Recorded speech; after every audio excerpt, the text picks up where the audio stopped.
Hey gang, AV here. Welcome to my review of the Boss Fight Studios Vitruvian Hacks Series Z Magenta Ladies, the Zombie Gang members. Here she is in the packaging. As you can see, she is a carded figure in collector-friendly packaging. You can see the vast majority of her accessories visible there in the bubble, with a baggie containing one or two other ones in the back. We'll have a closer look at that when we open her up. I will point this out, I have not actually opened this figure yet, but I've noticed that some of these figures, that bag is loose, like you can see, and some it's taped to the back of the bubble. I'm not sure if there's any rhyme or reason to that, but apparently it's not a standard thing one way or the other in this particular line. So keep that in mind if you're looking for unopened ones on the aftermarket. Anyhow, because I got these directly from the Boss Fight themselves, so I know they haven't been played with before, you know. Anyway, there's some original artwork there on the left-hand side, showing off the Magenta lady.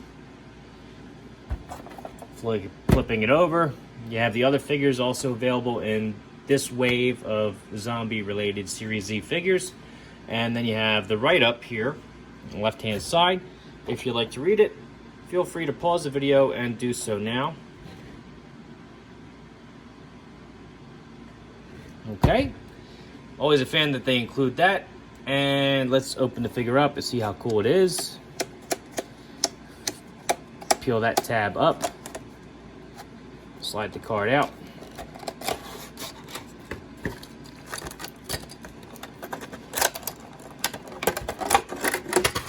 Figure tray. Okay.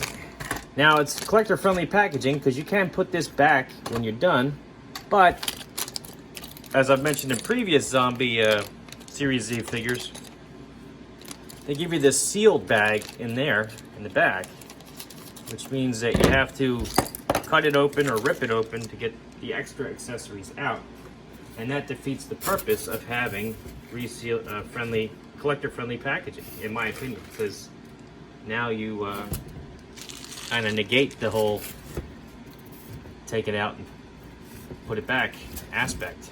But anyhow, get rid of that. Okay. Hand falls out. And cleaver, figure, cleaver, and head. All right. First off, we're going to have a look at her figure stand. Standard figure base for the Series Z line. 2-foot pegs, concrete motif going on. We've discovered what these peg holes are for. They're for the accessories that come with the human figures. Copyright 2020 on the back. Let's see. She has her lunch, this human hand, which has a couple bite marks in there, some grisly paint, bloody paint detail, and exposed bone. It's pretty cool. It is a left hand, if you're curious.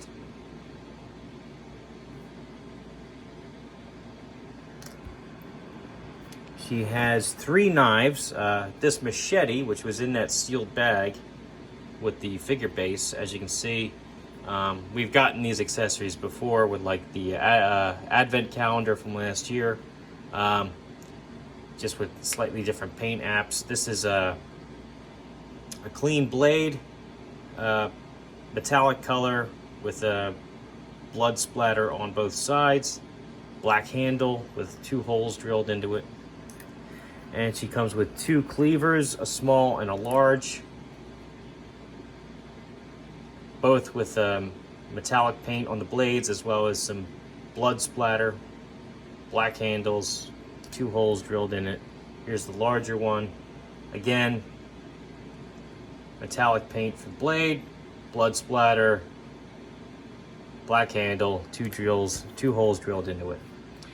She has 2 sets of hands, and unlike the human figures, these hands make more sense to me. The ones on the figure are like clutching zombie hands, like grasping for human flesh.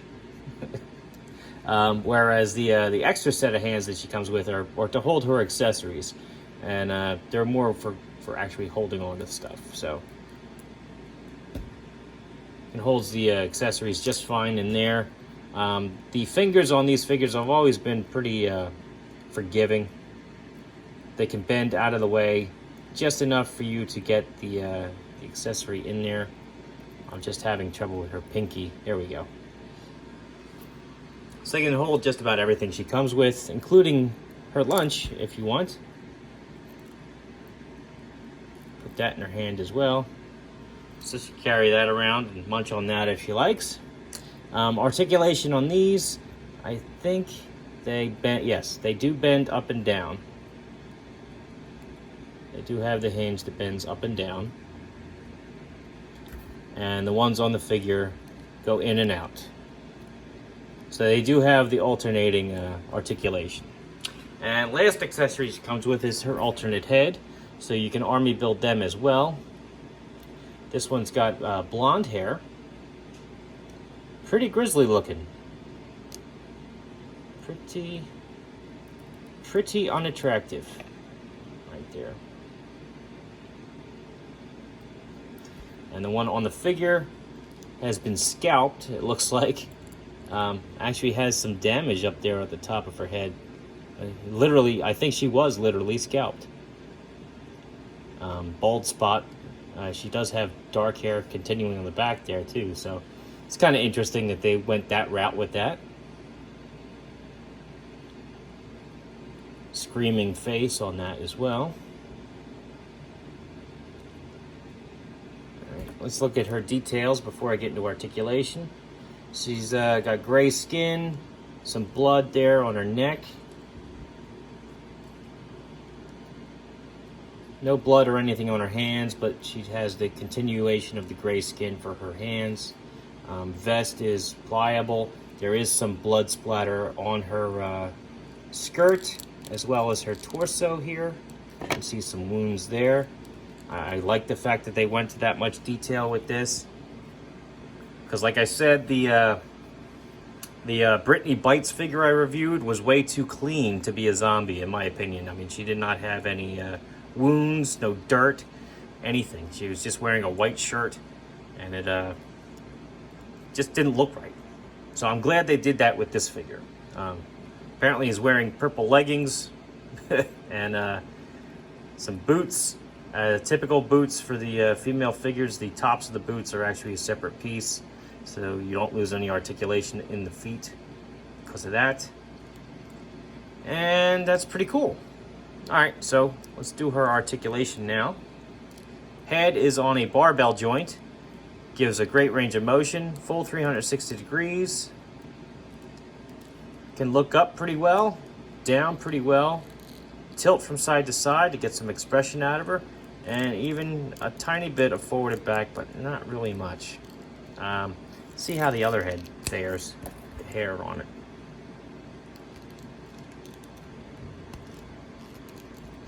Oh, almost had it. There we go. All right, still full 360. Can't really look up, but you can look down great. Tilt side to side, a little forward and back. Great. So, except for looking up, the haired head actually has better articulation than the bald one. That's surprising. Anyhow, arms full. Oops. Oh, you got to be shitting me. That just broke off. The peg just broke off in the shoulder. That's not something that typically happens with boss fight figures, I'll be honest. I'm actually quite surprised by that. Damn, that sucks. Alright. We'll do this arm. Full 360 degrees rotation. Arms go up about that high. Nothing at the bicep. Elbows bend about 90 degrees up. A little bit of hyperextension down. Wrists, full 360-degree rotation there. They can bend up and down. Torso, decent range of motion there. Not hindered really by the coat at all. As part of the figure's construction, she also has a swivel here at the waist. Skirt doesn't seem to hinder the legs much, so she can kick her leg up about that high. Back, not at all. Splits about like that. Double joint at the knee. Kick her heel back about that far. Ankles. Oh, I'm getting a stress mark right there. You see that? This purple plastic. You got to be careful with this, I guess. A stress mark there. Yeah, you see it? Alright, ankles are a little stiff, but point her toes down, point her toes up. Decent articulation on this figure. I am disappointed that the arm snapped off like that. Like I said, usually does not happen with boss fight figures. Not too pleased about that. I may be contacting them to see if they'll send me a replacement. I'll even send them this video to show them that I did not mishandle the figure at all when this happened. That's a bummer. Let's stand her up. Do some size comparisons now. Here she is next to a vintage G.I. Joe figure, namely Snake Eyes. As you can see, she's noticeably taller because he's a 3 3/4 inch figure, whereas she's 4 inches. Same can be said for a vintage collection Luke Skywalker figure. Even though he is a little on the shorter side for that line, still he's a 3 3/4 inch figure, whereas opposed to her. Here's a more modern G.I. Joe, a Dollar General Cobra Trooper, who stands close to 4 inches tall, so she pairs up pretty well with him. Marvel Universe Captain America figure. Sizes up pretty well with him. And a 1/18 scale Master Chief. And that's about that. So, final thoughts. Cool figure. Would make a decent zombie. I'm not sure if I would army build her. I think it's an interesting concept, quite frankly. The Magenta ladies is kind of a play on like a theme that I know some of the women I know actually partake in. It's kind of funny, but all in all, I'm not sure having an army of Magenta zombies really fits into my collection. I think it's a cool concept, and I do like the army building aspect. I like the ability to swap out the heads and make different characters and so on and so forth. But I am obviously bummed by the fact that this broke. I've reviewed several boss fight figures on my channel, as you guys well know, and that usually does not happen. I think it's only happened once, maybe twice in the past. Like once with my Zorro horse, and I think once with one of the horse accessory kits. But yeah, this is a bummer. So I'll be contacting them. I'll see what they'd say, and well, we'll take it from there. So anyway, this has been AV. If you like this review, check out my channel where you'll see a whole bunch of other 1/18 scale figures, vehicles, and accessories. If you like what you see there, then please subscribe. And as always, thanks for watching.